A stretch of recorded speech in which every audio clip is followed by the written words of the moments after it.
out of Nashville. We talked earlier, and he's Hey. happy. He's happy for a lot of reasons. So are a lot of people there in Nashville after pulling off one of the more entertaining wins there in the SEC this past week. Lots of storylines going in. A lot of them were based on Auburn's side, playing without Hugh Freeze for the first time since firing him. But then all the And talk apparently after the figuring game, out how to play offense. Yes, it streamlined the offense. We'll get into that as well. But let's talk Diego Pavia at first, because there's been a lot of talk about just the kind of personality he is. And we have seen. I got my notes. Oh, He's yeah. got his notes. I love it. Yep. There's a lot of talk about his personality. And but there's also a lot of talk now, and there has been all season, about him being a gamer. And he came out and he came to play. More than 377 yards, a pair of touchdowns running, nearly 500 yards of total offense. What did you make of all number 2 there as he continues to just impress? No player in college football means more to their team than Diego Pavia. I agree. There's no question about it whatsoever. I mean, you're talking about a guy who threw for almost 400 yards and then rushed for over another 100 in the same game. And I think I was on this show last week when I was told this was one of the top 3 defenses in the Southeastern Conference. Yes, it was. Vanderbilt fell behind by 17 points, and they put the ball in his hands, and they said, Diego, win us the game. And he went, and he won the game. And it's remarkable. I mean, we don't talk about this enough. He's a lot better than he was last year. Yes. He's a lot better thrower of the football. He's a lot better player. Now, having a better offensive line and better teammates in front of him certainly helps that as well. But, you go back to Texas when they fell behind big, and he got them within 3 points. That's right. So he's doing a lot more with his arm than he has in the past. Right. As I look at my Post-its of the Heisman candidates at quarterback, there are only 2 that have more yards than he does throwing the football. He has 2440. Ty Simpson has a whopping 21 more. And on top of that, Julian Sayin has a whopping 51 more. Right. Playing against middle schools. So, and neither of them sniffs what Diego does in the run game, which is 600 yards for the season, 5.2 per carry.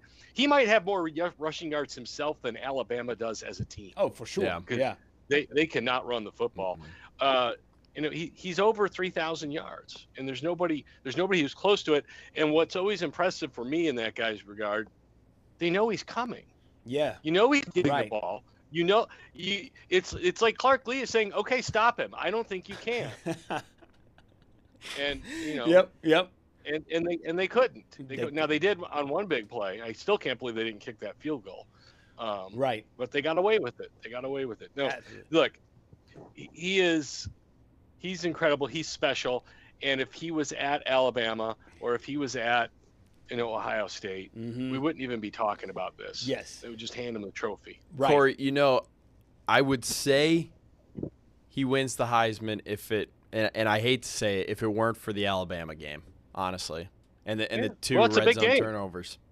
Then if he were to go into Tuscaloosa and knock off Alabama and give Kalen DeBoer his first home loss at the helm of Alabama, I'd say, he wins the Heisman, especially because of this game right here. But I think, when it's all said and done, he'll probably make it to New York. But I think that's the one game that holds him from winning the trophy. Well, look, you got a guy at Ohio State and a guy at Alabama, each putting up really big numbers, and they're going to draw voters, and they rightfully should. Right. And then you've got Mendoza, who's putting up big numbers at Indiana, and they're there for the second year in a row, which I've got questions about. Is it more coach and system there than it is if it's quarterback? Because last year they brought a guy in from Ohio that nobody ever heard of and put up big numbers. And so, look, those other guys are going to draw that. Would Ty Simpson be doing what he's doing at Alabama at Vanderbilt? No, he wouldn't. He's surrounded by first-round picks. Right. Okay, and that's not to say he's not a great player. He's a great player for sure. He is having a great year, and he's certainly worthy of not just Heisman votes, but first-place Heisman votes. For me, and I just settled on this morning. I thought about this all weekend long. Yeah. This was my Titans didn't play this weekend, thank God. And this was my prevailing thought all weekend long is, can I vote for Pavia for Heisman? I mean, I was like, are you being a homer? Mm-hmm. But I'm like, it doesn't go to the best quarterback. Right. It goes to the best player in college football. Yes. He's the best player in college football. And I texted my mentor this morning, who happens to know Jerry Kill and Diego Pavia well, and I just said, hey, I think I'm voting for Pavia.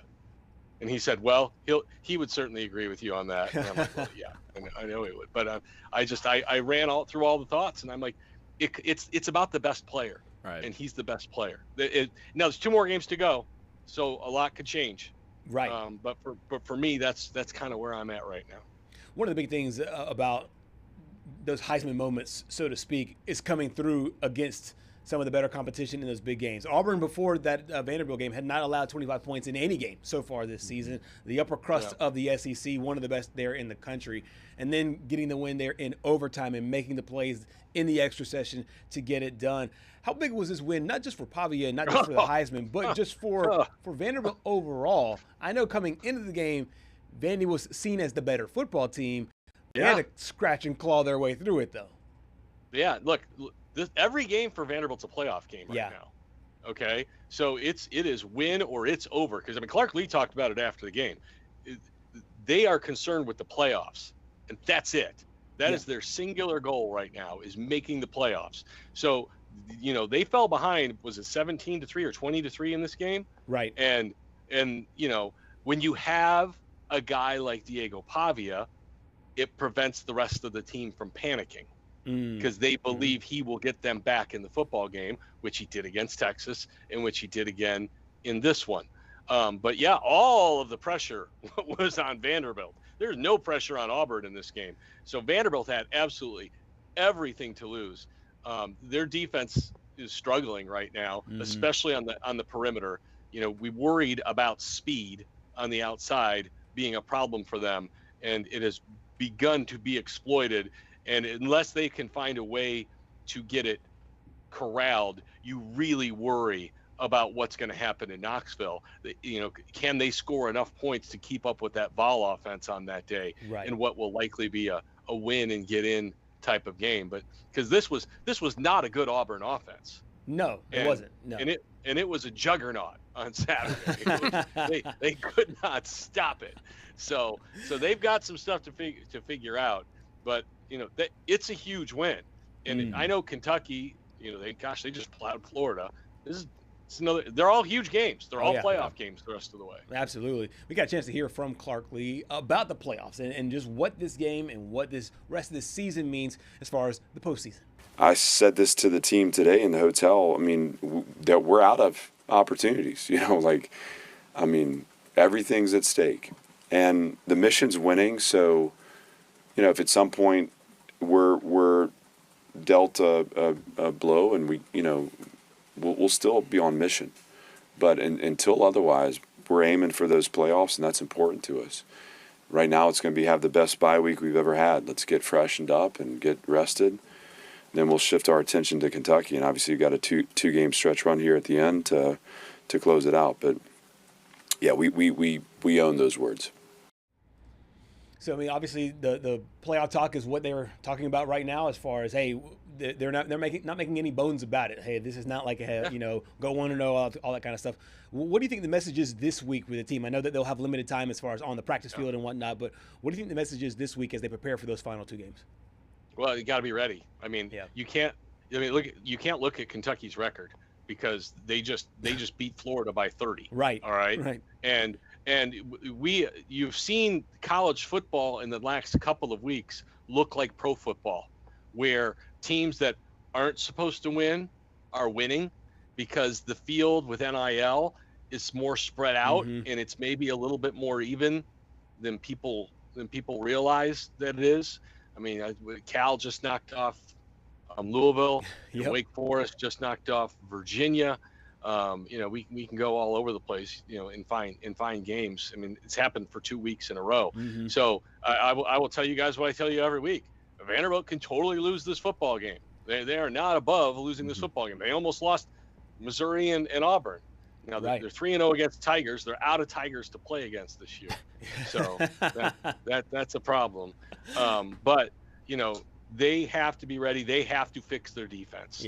They have to fix, because the problem is they're giving up so many points early. It's taking them out of their game, which is running the football and controlling the clock, and then making teams play from behind against them. But they're getting beat in the passing game early, and it's a big problem. You've got to expect Kentucky. I don't care if they've got a guy with one arm and 3 fingers over there. They're going to be slinging the football to start the football game. Okay. Because that's what everybody's doing to the Commodores, and they've got to figure that out. There's only so many times you have to be able to punch left-handed, so to speak, and still be able to come away with wins in this very, very tough league. Let's switch